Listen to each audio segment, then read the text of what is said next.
ದ್ರಿ ಬರ್ಲಿ ನಿಮ್ ಮಗ, ನಾನ್ ಹೇಳ್ತೀನಿ. ಈ ಮನೇಲಿ ನನ್ಗಿರಕ್ಕಾಗಲ್ಲ. ಇದ್ರೆ ನೀವಿರ್ಬೇಕು, ಇಲ್ಲ ನಾನಿರ್ಬೇಕಷ್ಟೇ. ಸುಮಿತ್ ಮನೆಗ್ ಬರ್ತಾನೋ ಇಲ್ವೋ ಹೆಂಡ್ತಿ ನಡ್ದಿರೋದ್ ಎಲ್ಲಾನು ಸುಮಿತ್ಗೆ ಹೇಳ್ತಾಳೆ. ಸುಮಿತ್, ನಾನು ಒಂದ್ ಕ್ಷಣನೂ ಈ ಮನೇಲಿ ಇರೋದಿಲ್ಲ. ಇದ್ರೆ ನಾನಿರ್ಬೇಕು, ಇಲ್ಲ ಅಂದ್ರೆ ನಿಮ್ಮಮ್ಮ ಇರ್ಬೇಕು. ನಾವಿಬ್ರು ಸಪ್ರೇಟ್ ಆಗಿ ಹೋಗ್ಬಿಡಣ ಅಷ್ಟೇ. ಅಮ್ಮ, ಇನ್ಮುಂದೆಯಿಂದ ನಾವು ನಿಮ್ಮ ಜೊತೆ ಇರಲ್ಲ. ನಮಗೂ ಕೂಡ ನಮ್ಮದೇ ಆದಂತಹ ಕುಟುಂಬ ಬೇಕು ಅಲ್ವಾ? ಮುಂದೆ ನಮಗೆ ಮಕ್ಕಳಾದ ನಂತರ ಅವರು ನಿಮ್ಮನ್ನು ನೋಡಿ ಹೆದರ್ಕೊಂಡು ಮತ್ತೆ ಅಸಹ್ಯ ಪಡೋದು ಬೇಡ.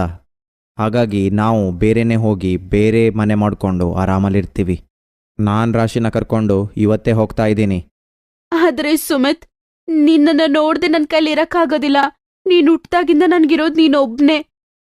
ದಿನ ಬೆಳಗ್ಗೆ ರಾತ್ರಿ ಅಂತ ನಿನ್ ಮುಖ ನೋಡಿ ನಾನ್ ಬದುಕ್ತಿರೋದು. ನಿನ್ನನ್ ನೋಡ್ದೆ ನನ್ ಕೈಲಿ ಬದುಕಕ್ಕಾಗಲ್ಲ ಕಣೋ. ನಾನ್ ಸತ್ತೋಗ್ಬಿಡ್ತೀನಿ. ಸುಮಿತ್ ಸುಲೇಖನ ಮಾತು ಏನೂ ಕೇಳಿಲ್ಲ. ಹೆಂಡ್ತಿನ ತಗೊಂಡು ಅಲ್ಲಿಂದ ಬೇರೆ ಸಂಸಾರಕ್ಕೆ ಹೋಗ್ತಾನೆ. ಸುಮಿತ್ ಹೋಗಿದ ತಕ್ಷಣ ಸುಲೇಖ ತುಂಬಾ ಕಷ್ಟ ಪಡ್ತಿರ್ತಾಳೆ. ಅವಳಿಗೆ ಬದುಕಕ್ಕೆ ಇಷ್ಟ ಇಲ್ಲ. ಅವಳು ಬದುಕೋದಕ್ಕೆ ಕಾರಣ ಸುಮಿತೇ ಆಗಿದ್ದ. ಈಗ ಅವನೇ ಇಲ್ಲ ಅಂದ್ರೆ ಏನ್ ಮಾಡ್ಬೇಕು ಅಂತ ಅವಳಿಗೆ ಅರ್ಥ ಆಗಿಲ್ಲ. ಯೋಚನೆ ಮಾಡಿ ಪಾಪ ಮೈ ಹುಷಾರಿಲ್ದೆ ಆಗತ್ತೆ. ಇನ್ನೊಂದ್ ಕಡೆ ಸುಮಿತ್ ರಾಶಿ ಜೊತೆ ಬೇರೆ ಮನೆಯಲ್ಲಿರ್ತಾನೆ. ಒಂದಿನ ಅವನು ಆಫೀಸಲ್ಲಿ ಕೂತಿರ್ತಾನೆ. ಸಡನ್ ಆಗಿ ಅವನ್ಗೆ ಹಾರ್ಟ್ ಅಟ್ಯಾಕ್ ಬರುತ್ತೆ. ಅವನ್ ಬಾಯಿಂದ ಅಮ್ಮ ಅನ್ನೋ ಮಾತು ಬರುತ್ತೆ. ಅಯ್ಯೋ ಅಮ್ಮ, ತುಂಬ ನೋವಾಗ್ತಾ ಇದೆ ಅಮ್ಮ, ಅಯ್ಯೋ. ಸುಲೇಖಾ ಮಗನ್ ಬಗ್ಗೆನೇ ಯೋಚನೆ ಮಾಡ್ತಾ ಬೆಡ್ ಮೇಲೆ ಮಲ್ಗಿರ್ತಾಳೆ. ಪಕ್ಕದ ಮನೆಯಲ್ಲಿರುವ ಶ್ಯಾಮಮ್ಮ ಪಕ್ಕದಲ್ಲೇ ಕೂತಿದ್ರು. ಏನನ್ಸ್ತಿದೆ ಗೊತ್ತಾ? ನನ್ ಮಗನ್ಗೇನೋ ಮೈ ಹುಷಾರಿಲ್ಲ ಅಂತ. ಪಾಪ ಅವನೇನೋ ಕಷ್ಟದಲ್ಲಿದ್ದಾನಂತ.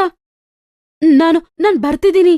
ನಿನ್ಗೇನಾಗಕ್ಕೂ ನಾನ್ ಬಿಡಲ್ಲ ಮಗನೇ, ನಾನ್ ಬರ್ತಿದ್ದೀನಿ. ಏನಾಯ್ತು ಸುಲೇಖಾ?